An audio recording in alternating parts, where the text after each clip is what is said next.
It's snack time, and I am going to make keto spinach artichoke bites. Hi, this is RJ. Welcome back to Keto Over 50. I don't know about you, but I sure do miss snacking. I'm on intermittent fasting, so something has to either be lunch or dinner, or it's off limits. We can have artichoke dip, but there's not much we can dunk into it. So when I saw this recipe, it's from Taryn at Joyfield Eats, and I thought, I have got to try this because I love snacking. I like to put out some pickles and some stuffed olives and fancy peppers stuffed with cheese, all the things that we can eat. And stay tuned because just this last week, a few days ago, I'm still recovering, I attended the Specialty Food Association's Winter Fancy Food Show at the Las Vegas Convention Center. And as soon as we're done making these treats, these little bites, I'll share some footage and some photos with you of my incredible day at the convention center. If you've never been to a big convention or a convention in Las Vegas, you just won't even believe it. It was really fun. They had a deli pavilion. So I'll show you that as soon as we're done making these bites. Now, the recipe is in two parts. You make the dough and then you make the filling. And so they're all in one little bite, and you make them in your little mini muffin tins. So I made this really hard on myself because I have two 12-count mini tins. And the recipe it makes 36, and a serving size is 3 of these bites in the muffin tin. So I was very excited, but I thought, I don't know what to do. Should I make one batch in my regular muffin tin and just try to make them smaller or flatter or something? And then I got the genius idea to ask AI. So I went over to ChatGPT and said, can you cut the recipe into 2/3 and take 1/3 off, which AI did. They made a few mistakes. It's surprising, with AI, artificial intelligence, you still need some intelligence. I'll put the regular recipe for 36 of these bites down below, and you'll see. And if you want to cut it back, you can cut it back and figure that out. But I made it harder on myself because it was like 1/3 of a cup and 2 tablespoons of cream cheese and so on. So I'm not going to talk about quantities today. I'm just going to show you how to do this. I've got my big HB blender here. The first thing I'm going to do is take mozzarella cheese. Again, the ingredients are all listed below. And I have some treats for you with that. And some cream cheese. And we're going to microwave it for 60 seconds. If you've ever made fathead dough, you understand what's happening right now. We're making dough. Yes, I forgot to put my little light on. So now the world is brighter, isn't it? Oh, what else did I forget to do? This is like when you make fathead dough to make pizza. You're basically melting mozzarella cheese and mixing it with some cream cheese, which really helps the texture a lot. And then we're going to add the flour and an egg. And we're going to add this to the food processor, my big Hamilton Beach food processor. Okay, whoopsie, stringy cheese. Get off of there. Okay, and we've got 1 egg. Plop. I love how eggs plop. And then we have a mix of baking powder. I want to make sure it's powder, not soda. Baking powder, some garlic powder, a little even amounts of coconut flour and almond flour. And that's it. Whoopsie. And that's it. And we're just going to blend that.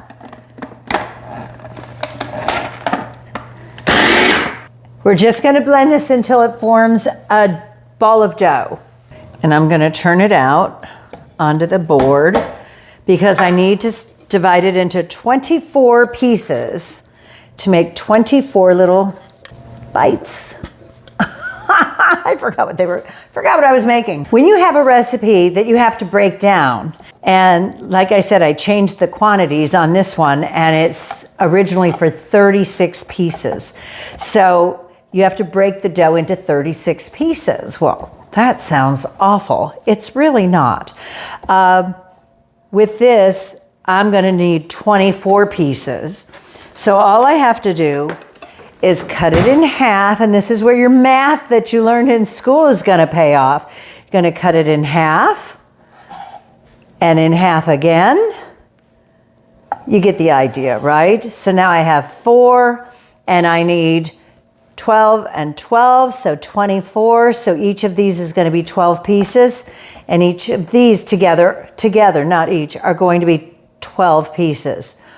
So we cut it in half again and into 3s. So easy, even for a blonde. Okay, let's start with this tray here.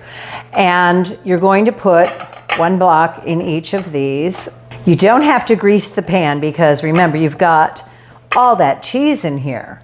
Now, the recipe calls for a tart tamper. I don't have a tart tamper. I have an espresso tamper, but it's about this big.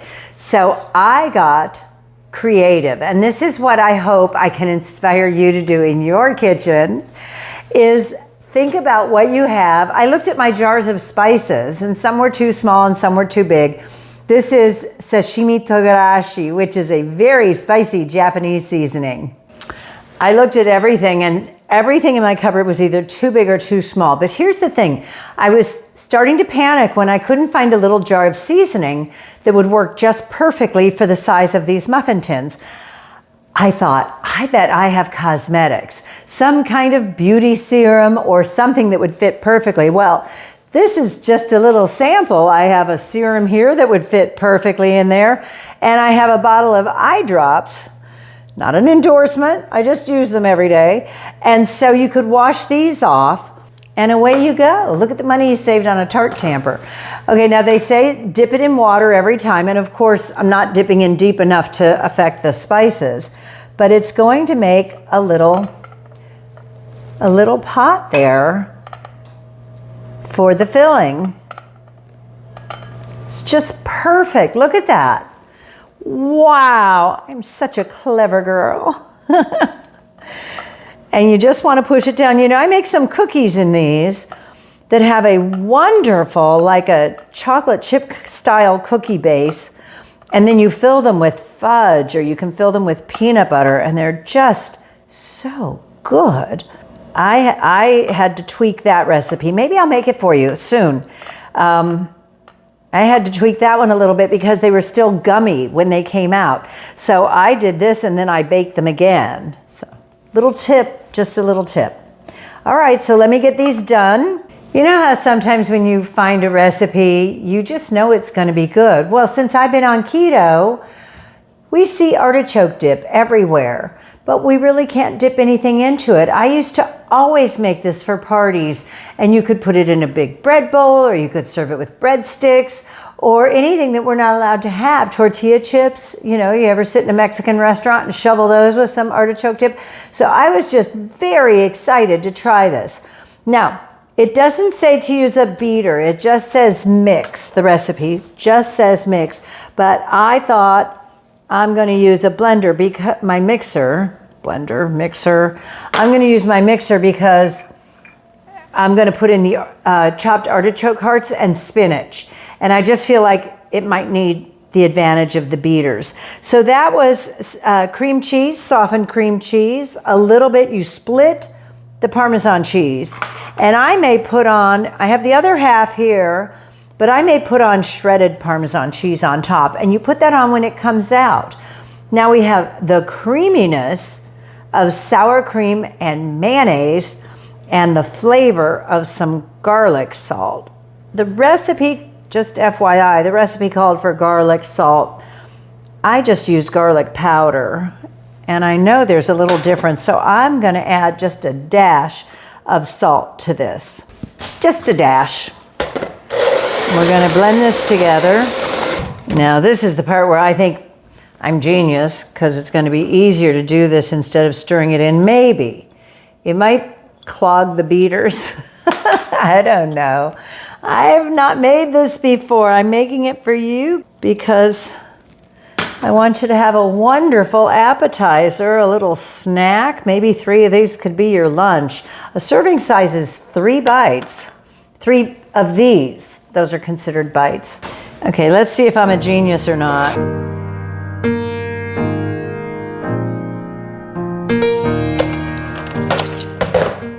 Sticking to them a little bit, but nothing to write home about, you know? I'm a little bit suspect that the bottoms of these might be a little gummy after they cook. We'll see. It's a 350 oven for 25 minutes, so they may cook just fine. Now, if you followed my recipes, you know that I am insane for my little scoops because I lived most of my life without them. And then I discovered how fabulous they are. I just recently got the smallest one I've seen. It's 1 teaspoon. Look at this, it's so tiny. It's gonna be perfect for these. I started to get out 2 teaspoons to do like I did my whole life. And I thought, oh my goodness, I have a 1 teaspoon scoop that is probably going to be just perfect for these. Okay, a scoop in my finger. So this should make, this scoop should make very fast work of this next step, don't you think? We'll see. I have to tell you, I found this recipe about a month ago, maybe more, and I've just been so busy with my other recipes, and then I have the food show. Stay tuned because I'm going to show you what that convention had. Oh, wow. It was crazy. And so I wanted to make these for the longest time. And I think now that the weather's really cold, they would just be such a great little appetizer. Sometimes I think about going carnivore, but I really love cooking. I really love the variety that keto gives us. Don't you? Do you have something very special that is just, I mean, we can even have a salad if we want to. I haven't had a salad in about a year, so I don't miss it much, but I like A vegetables. I like avocado, asparagus. I like A, B, and C vegetables. Broccoli, cabbage. What else? A, B, and C. Avocado, artichokes. Did I say artichokes? Look at this. I have it all over my hand, and I would lick my fingers. If you weren't here, I would lick my fingers, but I'm so afraid of getting spinach in my teeth. So how simple was that? Now they're going to go in the oven for about 25 minutes. They're going to get brown and browned on top, and you put on the top Parmesan cheese when you bring them out. So I'm ready. Are you? Let's see what happens. They are done. Now, I told you that I was going to try and put some shredded cheese on them, and you can see it really doesn't work as well as to just hit them with a little bit of the powdered Parmesan cheese as soon as you take them out of the oven. I even tamped it in there a little bit so that it wouldn't fall right off. So that was super easy. And look at how beautiful they are. You could absolutely take these to someone's home as a housewarming gift, or if you're coming for dinner, say, let me bring the appetizer, and you're going to be just fine. Now, look at how nice and easily that comes out of the pan. So I'm putting a few of these out here. Let's see, 1 serving is 3 pieces, so let's stick to it and put 3 pieces here. Just look at how easy that was to make something so stunning, so beautiful, and you don't have to worry about dip or breadsticks, whatever you're gonna dip in the artichoke dip. So the last test is, how does it taste? And I thought it'd be very nice to do a little charcuterie board here. I have some Marcona almonds, some very dry cheddar cheese. I whipped together, while those were cooking, I whipped together a few little deviled eggs. I had some hard-boiled eggs, so I cheated. I have some pepperoni. These are feta and cream cheese stuffed pepperoncini, some gourmet olives, and what a beautiful dinner this is, to just pick and have a little bite of this and a little bite of that. I live alone, so I get bored easily, and when I buy something or make something, I have to eat all of it for days. So this for me is something really nice. I also think you can take these out of the container, out of the the baking pan and freeze them. I would freeze them before I would toss them in a bag so they'll hold their shape, and then put them in a bag and you can put them in the freezer. And then one day when you want a little snack, I bet you could heat those up in the air fryer. It'd be fantastic. All right, well, let's have a taste, and then I'm gonna show you some of the winter fancy food show. I love fancy food. Otherwise, we just get way too bored with everything. And I'm gonna cut this so I can fit it in my mouth and keep talking to you. They're great. They taste just like artichoke dip, like you'd expect it to taste. I do think the dough is a little thick. I might try and cook them just a little bit before I fill them and put them in the oven. I would bake the shells a little bit, like how you make a pie crust. But the flavor is there. They couldn't have been easier. It's really great. So now that you have a wonderful appetizer, something a little fancy, let me share with you what I saw thanks to the Specialty Food Association, their winter fancy food show. Let's go look at the convention.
Okay, wait, check out her great earrings.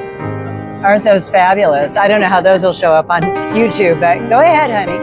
So our new crafted line, and we've got black truffle, all natural, no nitrates, no antibiotics, nothing. All uncured meats with different cheeses. We've got a black truffle cheese with prosciutto and Montana cheese with sopressata. We have an uncured pepperoni, which is so good, with a tomato and olive cheese. And then we have garlic and basil cheese with an uncured Genoa. Nice. And a lot of shelf stable. All of these are shelf stable for a very long time. They're not going to be refrigerated. A few newer flavors, Finocchione, which is fennel. Well, this is something you don't see every day. A charcuterie chalet kit, the new gingerbread house for people on keto. I love it. What's the house made of? Crackers. What? We have crackers. Okay. But we do have the charcuterie that is totally keto friendly. I love it. So I love it. And olives and salami. What's your name, Abra? I'm Abra. I'm RJ from Keto Over 50. RJ, nice to meet you. Nice to meet you too. This is so clever. I love it. Oh, look at that one's huge. In the meantime, this is RJ for Keto Over 50. Stay beautiful. You know you are. I love it when you join me here. Be sure to like and subscribe if you're enjoying the content, and hit the little bell so you're notified whenever I have a new video out.